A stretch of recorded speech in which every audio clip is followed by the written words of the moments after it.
Les studios Louis Pasteur Folquemont présentent Blanc autour.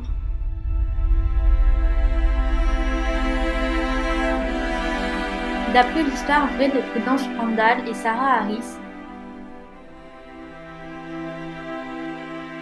film inspiré de la BD de Wilfrid Lupano et Stéphane Ferd. 1832, Canterbury, Prudence Crandall accueille dans sa classe Sarah Harris, sa première élève noire. Mais l'aventure est risquée et bientôt, la colère des Blancs se déchaîne.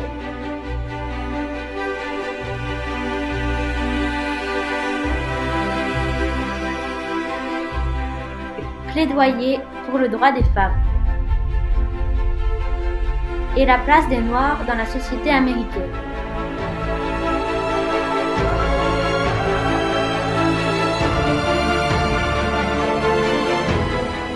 Une histoire qui résonne encore de nos jours.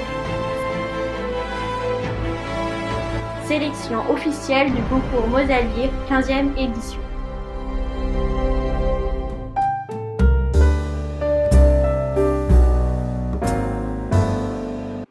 Nous voilà de retour sur le plateau du Petit Échiquier avec nos invités.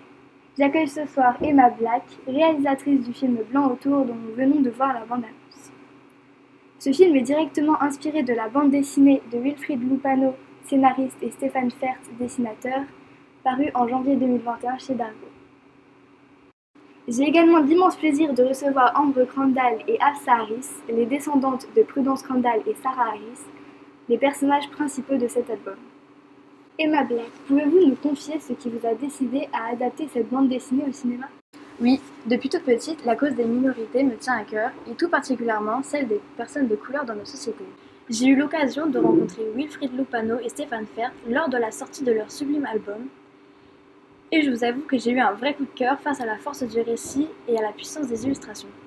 Il était donc tout naturel de porter à l'écran cette histoire vraie mais peu connue, qui se déroule aux États-Unis en 1832 et qui malheureusement trouve encore résonance de nos jours. Justement, Ambre, vous êtes la descendante de Prudence Crandall. Pouvez-vous nous parler de son combat ? Comme le disait à l'instant Emma, il faut remonter en 1832 dans une petite ville du Connecticut au nord des États-Unis. Il faut souligner que les faits se déroulent juste 30 ans avant l'abolition de l'esclavage. À cette époque, Prudence est une jeune institutrice qui enseigne aux jeunes filles blanches de la ville. Cette école est très bien vue de la population, jusqu'au jour où elle accueille Sarah Harris, une jeune fille de couleur noire. Et là, elles assistent à un déferlement de violence et au racisme aveugle des Blancs qui détruisent tout sur leur passage. Mon arrière-arrière-grand-mère, Sarah Harris, a donc été la première élève de couleur noire à rejoindre l'école de Prudence Crandall. Dans ses mémoires, elle avoue avoir été terrorisée par la violence des Blancs envers les jeunes écolières noires. Ils ont tout saccagé sur leur passage et après un rapide procès, l'école a dû fermer.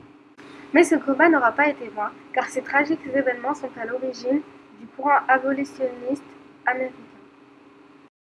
Je voudrais ajouter que les illustrations de Stéphane Ferd, associées au puissant récit de Wilfrid Lupano, apportent une intensité toute particulière à leur album. Merci à toutes les trois pour vos témoignages à la fois essentiels, bouleversants, mais aussi porteurs d'espoir. Pour conclure, les adeptes d'égalité des droits, de défense des minorités dans notre société et du féminisme vont être conquis par cette BD à mettre absolument dans toutes les mains. Bonne nuit, bonne lecture et à la semaine prochaine.